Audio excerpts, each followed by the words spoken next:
Welcome to Ladies Talk Show. Thank you so much for being here. Oh my goodness, we had so many flooded with a connection. I guess everybody wants to connect, which proves that if you have a desire to connect, Hashem will bring you the answers you need, Emirat Hashem, to be able to connect. So let's all grow in ourselves the desire, each and every day growing bigger and bigger and bigger, the desire to connect with our husband. If you don't know what I'm talking about, go back and watch part one of this show. Okay, this is Leah Richheimer for the Ladies Talk Show, and we're talking about connection, and we got flooded with questions. Again, we want to just remember that there's a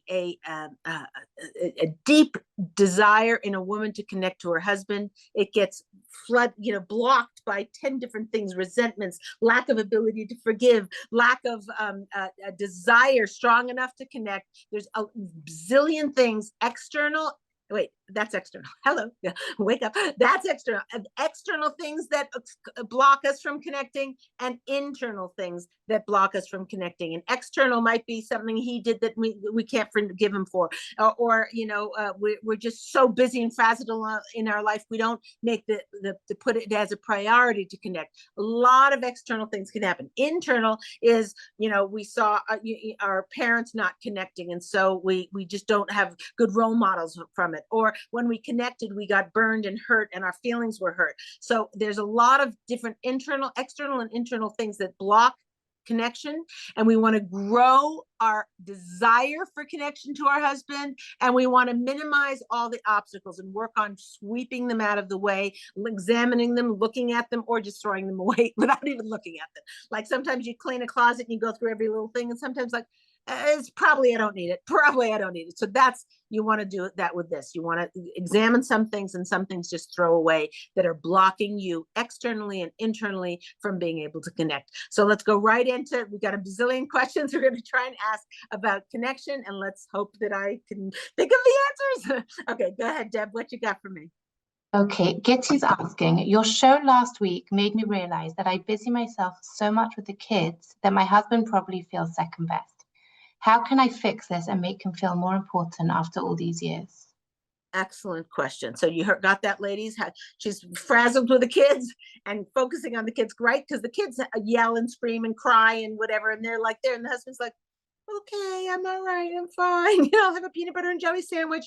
So the issue is that in order for a woman to really fulfill her own tafkid in this world, and to cleave to and come close to Hashem, it is through her relationship with her husband. This is not Leah Richheimer. Oh, that's a good, interesting idea. No, this is our Masorah from Har Sinai. Okay, ladies. So putting your husband first of all, not only is it the right thing to do, but it is the one thing that has the secret sauce to make you happier than you've ever been in your life.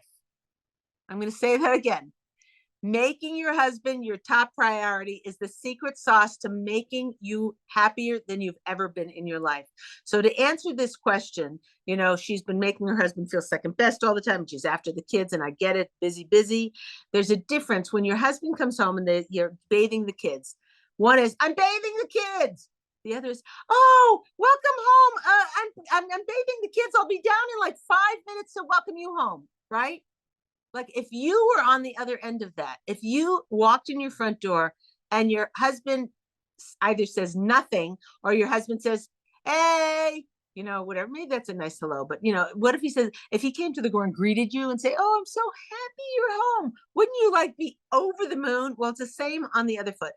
Look, and I know I'm going to get info at ladiestalkshow.com. That's our email. I know I'm going to get an email that says, well, my husband, he doesn't greet me, so why should I greet him? Forget about that. We're not talking about fair. There's nothing that says life should be fair in the Torah. Okay. Now there's justice. There's all kinds of things like that, but you have to think about the fact. What do you want? Who do you want to be in your life? Do you want to be that awesome, great person? If you do, right? Maybe you don't. If you want to be that awesome person, you are going to do the extraordinary, great thing, regardless of how you are, whether it's reciprocated or not. So now, here's the thing that you want to think about.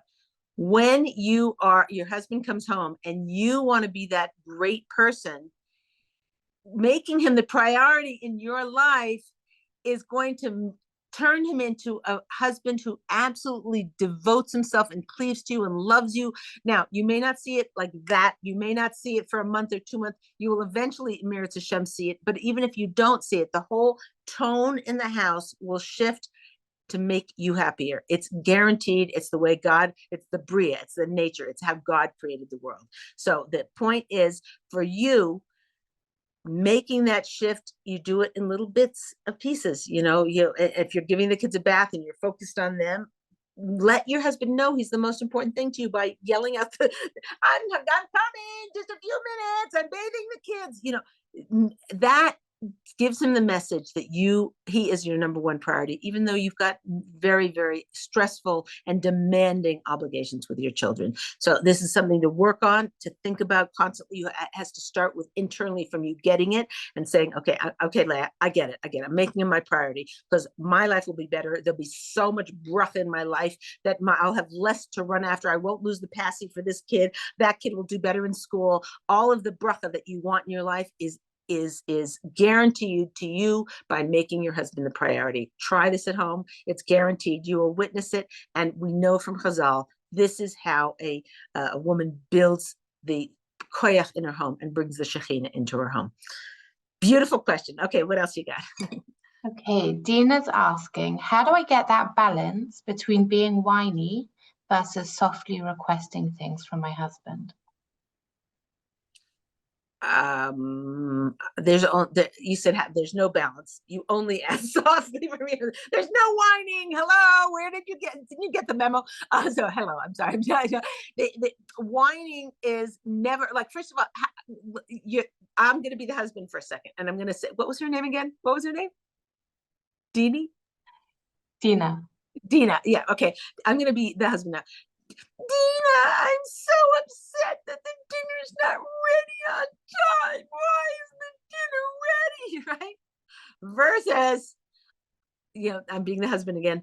Hi, Dina. I actually have a meeting to go to. Any chance that dinner, if it can't, I'm happy with peanut butter and jelly, but, is there any chance that dinner can be ready? And this is, by the way, this is a very, I'm going to get pushed back by, well, the woman doesn't always have to make dinner. This is just an example, ladies. Calm down. Okay. So, and anyway, but so you think of it, if Dina, as you being the wife, which would you want to hear? Which is going to make you like, oh, I want to help him, and which is going to make you like, just go away from me.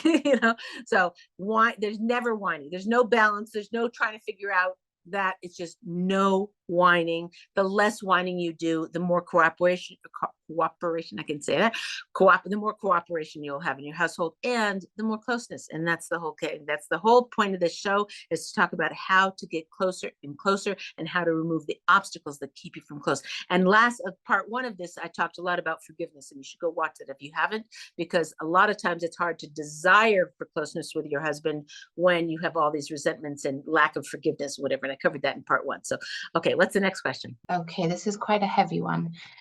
So Maya's saying, the other ones weren't. Hello, Deb. The other ones weren't. Hello. It's a sad one. Okay, so my parents barely praised me or verbalized love. I think I've put up barriers and I block my husband's attempts to love me. I am in therapy, but I feel bad for him and want to help him. How can I shift things? Wow. So first of all, it is a deep one, and I'm deeply touched and moved by who you are, that you are able to become vulnerabilize yourself. What's the word? To make yourself vulnerable to share that with us. I think probably a lot of people related to exactly what you said. So you've helped a lot of people just by verbalizing the question. There's always that sisterhood where you feel like, oh, I'm not in it myself. It's not just me who's going through difficulty or suffering or having these big challenges. So yesher koach. So the first thing is that you did an amazing job of explaining what is going on with you. And probably attribute that to you're working it through in therapy. So some therapy is phenomenal. A lot of therapy is very phenomenal, and I recommend it very highly if it's a frum therapist, because frum therapist is going to talk about, how you can fulfill your shlemus in this world, whereas a secular one is trained on how to self-actualize and many other things. I'm not an expert on it, but I do know that all of the rabbis tell me it has to be an Orthodox Jewish rabbi that people need to go to. And the way you brought the issue up makes me feel quite confident that you're growing a lot and introspecting a lot in your therapy. So it seems like it's really been productive for you. So for me to just jump in whatever you're working on with her and try and give my 2 cents is a little bit like, hello, what I'm doing is working, both in terms of insight and in terms of you have a strong desire to help your husband in this rather than taking it out on him or blaming him or whatever. You're in a really good place. So yasher koach and where far you've come. Lean into your therapy sessions or whatever, lean into that, use that her as productively as you have been. But since you've asked the question in this public forum, I'm going to answer it sort of globally for everybody in terms of and that might also give you chizuk, which is that when you're feel like you have done something, quote unquote, the wrong way. For years, I've done it this and I should have done that. And then I took this class, or I read Marriage Secrets, or I watched a ladies talk show, and I read a Torah book from someone, other author, whatever. And, when I did that, I suddenly saw, oh my gosh, I always put my husband down. And, how do I make up for 20 years? How do we do tshuva for 20 years of, this is a common question that I get asked. And the gorgeous, gorgeous thing is that we know in this blink of an eye is tshuva. So it's almost like if you make the determination, I'm going to be different in the future, it like reshuffles like a domino effect all the way back into your past. So, it doesn't disappear everything, but it's sometimes the things you've done in the past that didn't work, it gives you strength to be able to, you feel so badly or guilty or sad about how you acted that it gives you motivation to really work on it. And I hope that's the case with you. I give you a bracha that that's the case with you and anybody who's watching. So for this thing, basically, if you feel that you could have a conversation with your husband and say to him, this is how I've been behaving for X number of years, and I'm having realization, and I'm working on this, and I want to make it up to you because you're so special, and I'm so lucky to have you, and I'm so lucky to be married to you, and I feel like I've blown it. I haven't done the best. I haven't been the best me. I didn't maliciously know what I was doing. And once I've discovered this, I'm working on it. If you can have that conversation with your husband, and him that make you feel closer to him and he feels closer to you, by all means, that's ideal, that's beautiful, that's wonderful. On the other hand, if you have the conversation and you feel that you don't have a good track record of working through conflicts in your communication, you don't have a good track record of sharing vulnerable things, and him taking very, very baby care, very, very careful care of you, and you're afraid he's going to say, oh, well, I thought you were working on that. That's a perfect example of how you're failing at working on it. If you think that's the case, then you can't share it with him. But ideally, if you could share it in a way with him that he could help strengthen you and grow you, and shtickle forgive you for the past behaviors, knowing that you're working on it now, that's could be a really a time of a shift of closeness in your marriage, and that would be the thing to try, unless, again, with the caveat that if you don't have good track record of communication or conflicts, resolving conflicts, I don't think I would do it. So that's the biggest advice I give you about this. And then the other thing is women are very, very good at beating ourselves up. Like, I can't believe I said that. And, oh, why didn't I remember to put the thing in the thing? And we beat ourselves up from the time we get out of bed to the time we go to bed. So it's a level of, okay, Hashem, I'm doing the best I can. Hashem, I'm doing the best I can. Just it's not a question of where you are on the ladder. Are you going up or are you going down? And if you are working on this and you're going up the ladder, when you have that twinge of wanting to beat yourself up, or that twinge of sadness or guilt or feeling badly about yourself for how you treated him and how you whatever, just realize I'm trying. And now I didn't know. Now I know this issue, and now I'm working on it. And that's the best you can do. That's pretty much all Hashem would expect of you. And that's all you should expect of yourself. Great question. Okay, Deb, I'm afraid you're going harder and harder and harder. I'm afraid where we're going. No, go ahead. What do you got? Okay. Ariel is asking, my marriage is fine, but life is busy, and honestly, connecting does not seem so important when we're both just getting through the day. Hearing this makes me realize how unhealthy my perspective is. What's a good one-liner I can tell myself to stop viewing connecting as just another chore? Unbelievably good question. Okay, sorry for waking you up, but I'm glad I woke you up. And you woke yourself up. I'm just here spreading the Masorah in front of you, and you have to reach out and grab and chew the morsel of the Masorah. So yasher koach on you. Let me just think for a second. One thing you can say to yourself. Can I be really stark? Okay, I'm going to give the stark answer. That how do you say stark and not harsh? Not harsh. Right between the eyes, I guess. I'm going to give you the harsh, right between the eyes answer, because for many people this will work. But if it's too harsh for you, I'll follow it up with an easier one. So when you're thinking about your deathbed, are you going to have wanted to have accomplished and done all the stuff that you're doing? Or when you're on your deathbed, are you going to have wanted to wish that you were closer to your husband, that you had killed it in that relationship, that you had given it the import that it is, that God had, under the chuppah, Hashem handed your husband's neshama to his soul into your hands to take care of? And do you want to, at the end of your life, to look back and say, I did the best I could. I really, really did. Or do you want to say, you want to be filled with regret that you didn't work on the closeness in your marriage? So that's the stark answer. And for those of you who that resonates, like, whoa, that like, what a wake up call. Use that as your tool. And for those who's that's like, what, wow, that's like bonk me over the head. I need a softer tool, Leah. I'm going to give you a softer tool. And that is that you have to think about, okay, in my life, my husband is my most important priority. Okay, that has to be true for you. If it isn't, you're missing the boat of what your purpose of your life is and why you were born. Okay, so, but you're saying to yourself, my husband's my number one priority, but I have to manage my time well. So that gives you like a little bit of softness, a little bit of easy way out of thinking that, yes, my husband needs me right now, but I have to correct these papers because they're due in the morning. So even though he's my priority, I'm gonna correct these the school papers.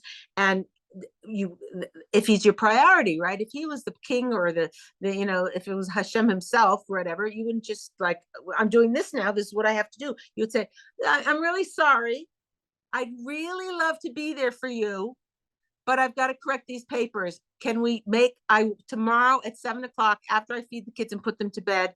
Whose kids are in bed by 7:00? Okay, sorry. By midnight tomorrow night, whatever, I will meet with you and discuss it with you. That's how you would treat somebody if they were your number one priority. So that is the way to talk to yourself and talk yourself into what is not only the should quote unquote right thing to do for Hashem or what Hashem wants of you, but it's also where the biggest juice in your life. You will get the most bracha in your life by doing that, and you will feel the Shekhinah in your house. Things that, when we take care of our husband, Hashem takes care of the stuff that is driving us crazy.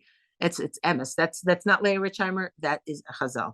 Okay, do we have enough time for another question? Okay. Yeah. Okay. Darcy's asking, I find that if I need to ask my husband to connect with me by spending time with me or talking to me, it just doesn't mean as much. I want it to come from him. I think every lady can relate to that. Right. I hear. So I think a lot of that comes down to understanding the nature of a man and understanding the nature of a woman. So the nature of a man is the outside world and getting things accomplished and doing and building, and that's his whole focus. And even though you're singly the most important thing to him and the most important thing for him, and his greatest desire on the planet Earth is to make you happy, even if it's buried under years of resentments and distancing and fights and whatever, his deepest self wants to make you happy. That's his biggest desire in his life. But it does get clouded over by miscommunications and misunderstandings and issues and conflicts. And, so we have to, it takes work and effort on a woman's part to bring back that natural desire a man has to make his wife happy thoroughly. But anyway, but in terms of, even though that's the case, he's still like, he's over here, he's everything's external by a man, and everything with a woman is internal. And a woman has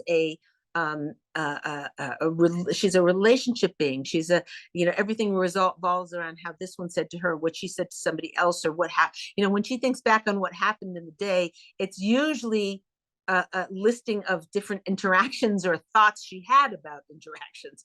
For a man, it's things and doing and like that. So it's not, it's a pretty broad generalization. There are men who fall into the feminine side, and the feminine side fit into the men's side. There's all of that is also true. I'm just giving broad generalizations.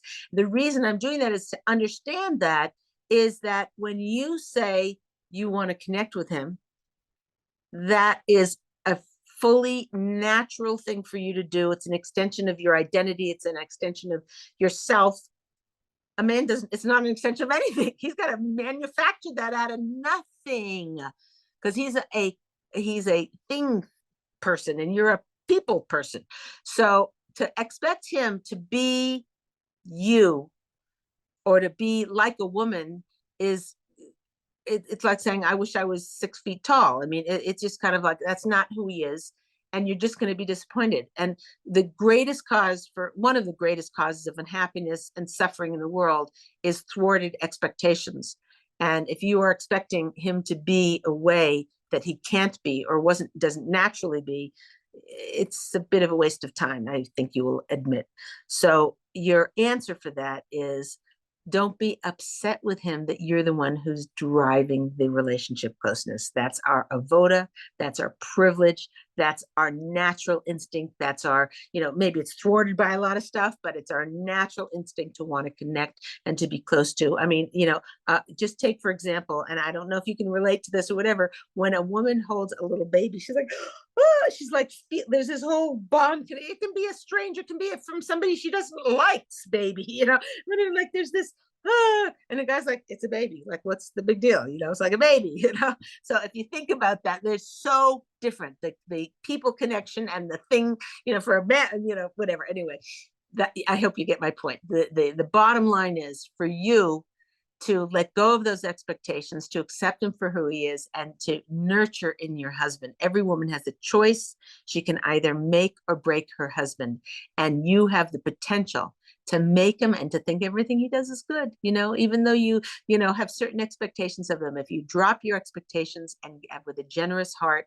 accept him for exactly who he is and how he is, that is your greatest way to get closer and closer to your husband. Okay, we got to run. This is Leah Richheimer. Thank you so much for being with us. We got a connection. That's if we can make one iota of a difference in your closeness in your husband, I will feel so happy. And your homework is one time this week, do something outside of the ordinary that you otherwise wouldn't think to do for your husband. And I don't care whether that's, folding his,